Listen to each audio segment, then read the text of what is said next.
I was anxiously running around my studio apartment, getting snacks, pouring drinks, and the doorbell rang. My bride was here. As a wedding photographer, these are always such fun meetings. We sat down around the table to discuss her wedding day, and I'm sure there were lots of laughs.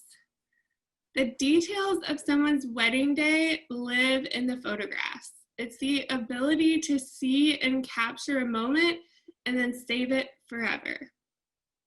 This meeting started out pretty normal. And then she asked me a question.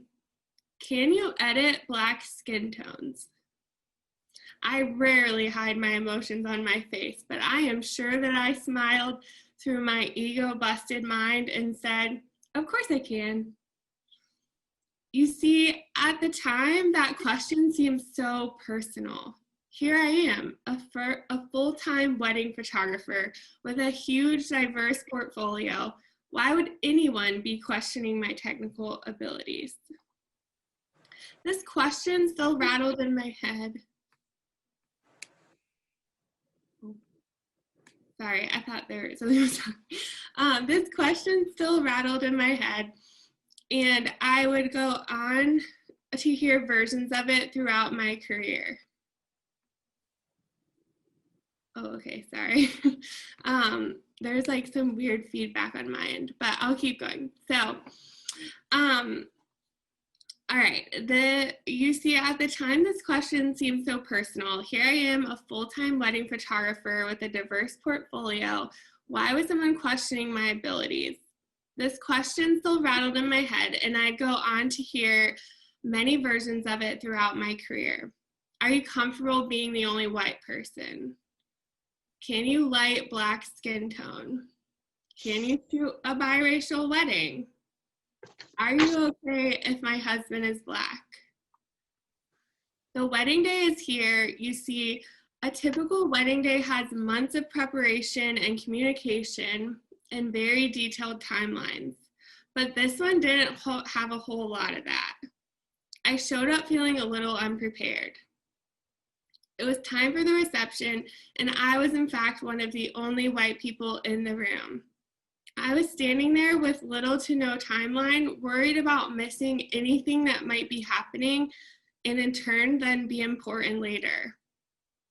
You see, wedding photographers have no grace.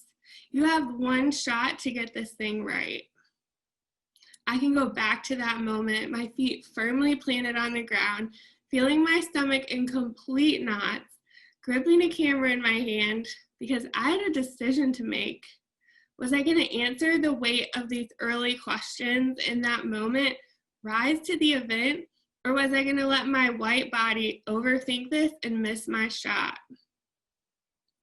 I resolved this brief conversation in my head and made a pact with myself in that moment that no matter the wedding day, no matter the circumstances, my job was to capture moments for what they were and for the people living them. And I was going to be present for every single one I captured, even if I was feeling like I didn't know what I was doing. This simple but powerful lesson went on to be the backbone of my nearly decade-long career in weddings. As I go back to these questions and reflect on the original question about editing Black skin tones, I realized what my clients were really wanting to know was, could I see them? Could I see them? Could I really see them? Was I capable? They wanted to know if their white photographer could see and experience their heart and their skin in its full beauty. To this day, that bride in particular has always sung my praises. It's been almost 9 years since her wedding day, and just like those photographs she holds so dear, I hold that moment of clarity always by my side. It is easy to feel attacked. It is easy to let one's ego ride its ship. But when you examine a question more closely, I think you will find we are all asking a much larger question.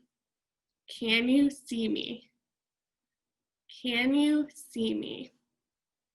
It's now our choice how we answer it. It's our choice to really see each other.